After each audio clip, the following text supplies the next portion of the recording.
2022 में अंटार्कटिका में समुद्र की सतह से कोई 3000 मीटर नीचे, सोचिए जरा, लगभग 10 एफिल टावर के बराबर गहराई में एक ऐसी खोज हुई जिसने सबको हैरान कर दिया।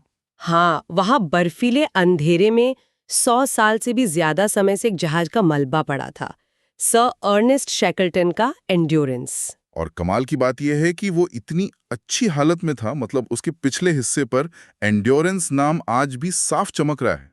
बिल्कुल, वो तस्वीरें देखकर तो ऐसा लगता है जैसे जहाज कल ही डूबा हो। और ये खोज हमें सीधे इतिहास के एक ऐसे चैप्टर में ले जाती है जो सिर्फ हिम्मत या हार की नहीं बल्कि इंसानी सहन शक्ति की एक बेमिसाल कहानी है। और आज हम इसी कहानी की परतों को खोलेंगे। ये कहानी है सर अर्नेस्ट शैकल्टन के 1914 से 1916 के इंपीरियल ट्रांस अंटार्कटिक अभियान की। हमारी ये जो चर्चा है, ये अकादमिक शोध और ऐतिहासिक दस्तावेजों पर आधारित है। और हमारा मकसद सिर्फ एक रोमांचक कहानी सुनाना नहीं है। हम ये समझने की कोशिश करेंगे कि जब सब कुछ खत्म हो जाता है, जब कोई उम्मीद नहीं बचती, तब एक लीडर वो कैसे फैसले लेता है। हाँ, और उस अभियान का एक ऐसा दुखद हिस्सा भी है जिसे अक्सर भुला दिया जाता है। सही कहा। तो चलिए उस दौर में चलते हैं। ये अंटार्कटिक अन्वेषण का वीर युग था। दुनिया के बड़े बड़े देश पृथ्वी के इस आखिरी अनछुए महाद्वीप पर अपना झंडा गाड़ना चाहते थे। और अर्नेस्ट शैकल्टन का सपना इन सबसे बड़ा था। वो जमीन के रास्ते अंटार्कटिका को एक छोर से दूसरे छोर तक पार करने वाले पहले इंसान बनना चाहते थे। ब्रिटेन के लिए ये राष्ट्रीय गौरव का सवाल था, है ना? बिल्कुल।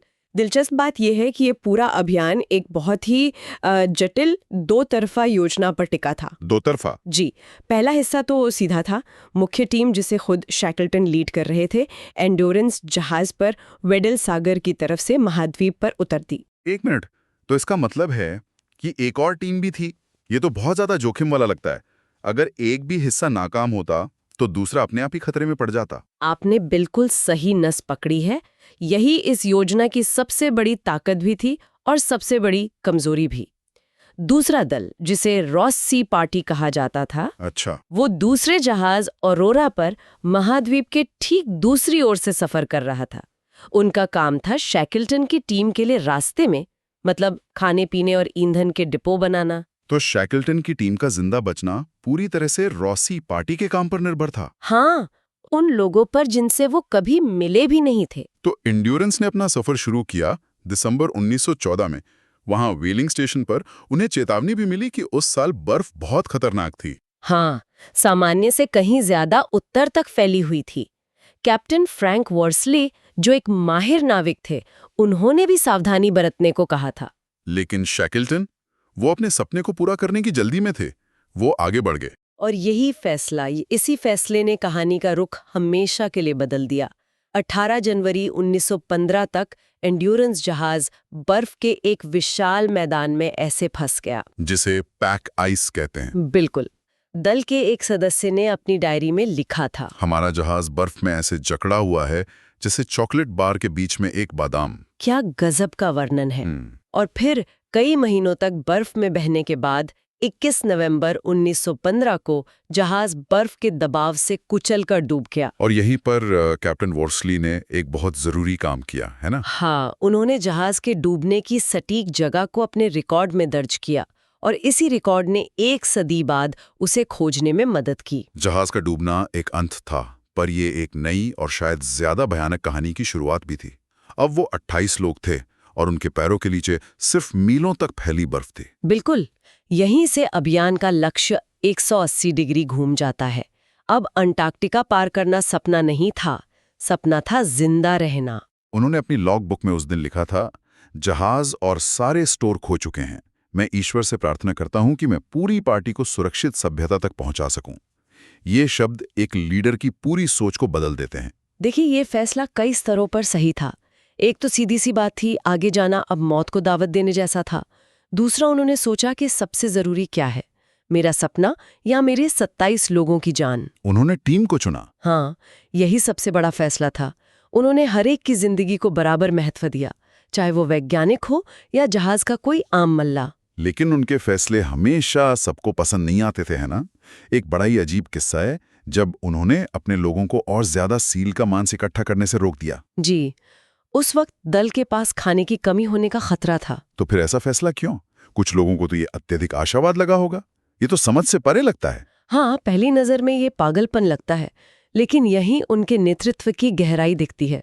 इसके पीछे दो बड़े कारण थे। पहला, व्यवहारिक। अच्छा। जहां वो सील का शिकार कर रहे थे, वहां खतरनाक सी लेपर्ड घूम रहे थे और बर्फ की परत बहुत कमजोर थी। एक भी आदमी अगर बर्फीले पानी में गिरता तो उसे बचाना नामुमकिन था। और दूसरा कारण वो मनोवैज्ञानिक था मेरे ख्याल से। बिल्कुल। निराशा भूख से ज्यादा तेजी से मार सकती थी। अगर वो बहुत ज्यादा खाना जमा कर लेते तो इसका मतलब होता कि दल ने दिमागी तौर पर ये मान लिया है कि उन्हें पूरी सर्दियां उसी बर्फ पर गुजारनी है। और ये ख्याल ही उनका मनोबल तोड़ देता। सही बात है। तो शैकल्टन सिर्फ लॉजिस्टिक्स नहीं बल्कि इंसानी भावनाओं को भी मैनेज कर रहे थे। बर्फ पर 5 महीने और बहने के बाद दल 3 छोटी-छोटी लाइफ बोट्स के सहारे किसी तरह एलिफेंट आइलैंड पहुंचता है। ये एक वीरान चट्टानी द्वीप था जहां बचाव की कोई उम्मीद नहीं थी। और यहीं से समुद्री इतिहास का शायद सबसे साहसी और असंभव लगने वाला सफर शुरू होता है। शैकल्टन ने फैसला किया कि वो 5 लोगों के साथ एक छोटी सी नाव में मदद लाने निकलेंगे। उनका लक्ष्य था साउथ जॉर्जिया द्वीप का व्हेलिंग स्टेशन, जो वहां से 800 नॉटिकल मील यानी लगभग 1300 किलोमीटर दूर था, दुनिया के सबसे खतरनाक समंदर में। और उन्होंने इसके लिए जेम्स कैड नाम की एक छोटी खुली नाव को चुना। लेकिन उस छोटी सी नाव को उस तूफानी समंदर के लिए तैयार करना था। उनके पास तो औजार भी नहीं होंगे। यहीं पर जहाज के बढ़ई हेरी मैकनिश एक गुमनाम हीरो बनकर सामने आए। उन्होंने काम चलाओ औजारों और कबाड़ से लकड़ी के टुकड़े, कैनवास, तेल पेंट और सील के खून का इस्तेमाल करके सील के खून का वाटरप्रूफिंग के लिए। हाँ, उन्होंने उस छोटी सी नाव को एक मजबूत छत दी और उसे समुद्री यात्रा के लायक बनाया। ये अपने आप में करिश्मा था। और फिर वो यात्रा शुरू हुई। 6 लोग एक छोटी सी नाव में उस समुद्र में जिसे फ्यूरियस 50s कहते हैं, जहां केप हॉर्न रोलर्स जैसी 60 साल से ये बड़े-बड़े जहाजों को निगल सकती है। इसकी तो कल्पना भी नहीं की जा सकती। और नेविगेशन की चुनौती सोचिए।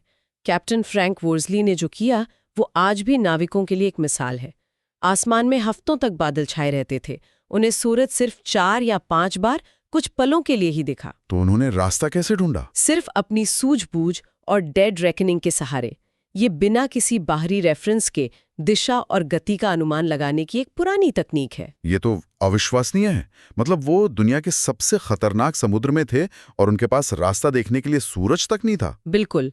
वो लगातार नाव से बर्फीला पानी बाहर निकाल रहे थे और नाव पर जमती हुई बर्फ को कुल्हाड़ी से तोड़कर हटा रहे थे, क्योंकि अगर बर्फ का वजन ज्यादा हो जाता तो नाव पलट जाती। और 17 दिन बाद वो किसी तरह साउथ जॉर्जिया द्वीप पहुंचे। लेकिन एक भयंकर तूफान ने उन्हें द्वीप के गलत सुनसान किनारे पर उतरने पर मजबूर कर दिया। इतनी मुश्किलों के बाद 17 दिन उस भयानक नाव पर बिताने के बाद मुझ में तो शायद पहाड़ चढ़ने की हिम्मत ही नहीं बचती। और यही बात शैकल्टन को सबसे अलग बनाती है। जब दूसरे हार मान लेते तब उनकी असली ताकत सामने आती थी।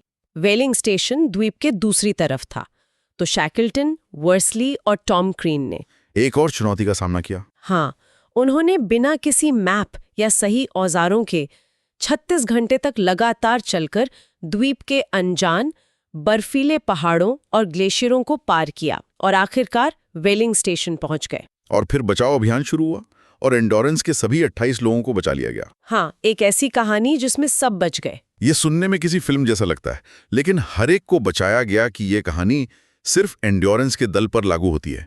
ये पूरी सच्चाई नहीं है ना? नहीं, एक दूसरा दल भी था, रॉसी पार्टी। जी हाँ, वो लोग जो महाद्वीप के दूसरी तरफ शैकल्टन के लिए आपूर्ति डिपो बना रहे थे।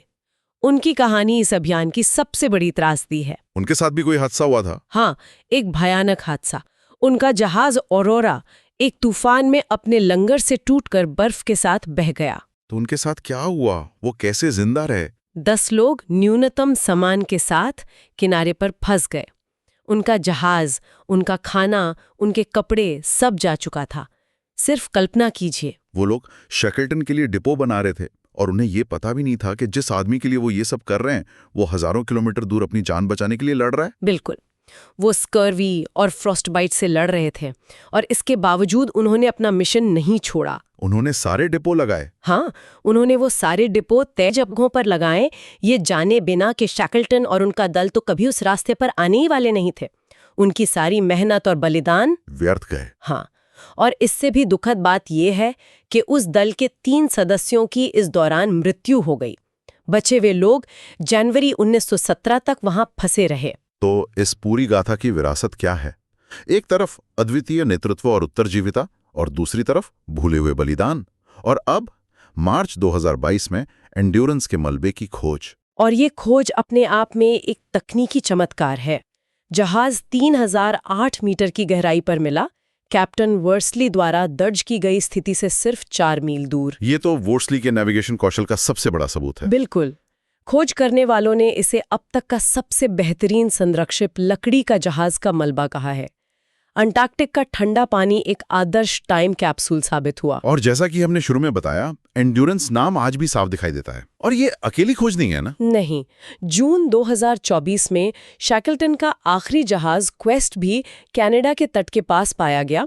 ये वही जहाज है जिस पर 1922 में उनकी मृत्यु हुई थी। एक ऐसी घटना जिसने वीर युग का अंत कर दिया। हाँ, ये खोजें हमें सिर्फ जहाजों के मलबे नहीं दिखाती, ये हमें उन इंसानों की कहानियों से, उनकी हिम्मत और उनकी त्रासदियों से सीधे जोड़ती हैं। तो इन सब का मतलब क्या है? ये कहानी महत्वाकांक्षा की है, जो विफलता में बदली और फिर एक अद्वितीय उत्तरजीविता की गाथा बन गई। लेकिन ये दबाव में नेतृत्व की और भूले हुए बलिदानों की भी कहानी है। बिल्कुल। शैकल्टन के बारे में एक मशहूर कहावत है जो उनके नेतृत्व को सटीक रूप से बयां करती है। कौन सी? वैज्ञानिक खोज के लिए मुझे स्कॉट दो, तेज और कुशल यात्रा के लिए अमुंडसेन। लेकिन जब आप एक निराशाजनक स्थिति में हो, जब कोई रास्ता ना दिखे, तो घुटनों के बल बैठो और शैकल्टन के लिए प्रार्थना करो। ये उनके बारे में बहुत कुछ कहता है। हाँ, और ये श्रोताओं के लिए एक विचार भी छोड़ जाता है। शैकल्टन का नेतृत्व संकट के समय के लिए एकदम सही था। वो उस वक्त के सबसे बेहतरीन लीडर थे, लेकिन क्या वो सामान्य परिस्थितियों के लिए भी उतने ही उपयुक्त थे? अच्छा, ये एक दिलचस्प सवाल है। एक स्रोत ने उनकी तुलना एक ऐसे विशालकाय घोड़े से की है जिसे एक बच्चे की गाड़ी में जोत दिया गया हो। ये नेतृत्व की प्रकृति के बारे में एक गहरा सवाल उठाता है। क्या महान नेतृत्व सिर्फ संकट की ही देन है? क्या अलग-अलग हालात के लिए हमें पूरी तरह से अलग तरह के लीडर्स चाहिए?